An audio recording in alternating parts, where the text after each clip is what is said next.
AI stock analysis and price predictions for Monday, 11th of August. Is C3ai stock a buy? I'll be breaking all that down in this very brief short 1-minute video and just overviewing C3ai. It's a solid bullish market, but it's not going to make it be an immediate buy.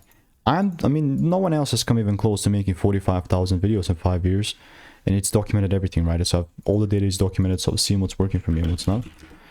AI stock about, I mean, yeah, it's just gonna, I have like a receipts on this, but there's also like a bunch that's not even what I want. But with C3ai, I'm looking at it from a broader picture, and because it started consolidating and it kind of broke structure, the only way this can just freaking redeem itself is if it starts breaking about 23.75. I'm telling you, it's definitely possible, but it just, if it does not give me that shit, then I'm not gonna buy. You know, this shift is very important for me, so I'll continue to keep you updated. And if you want to stay tuned and get free money making emails and insights, click the first link in the description. See you the next one.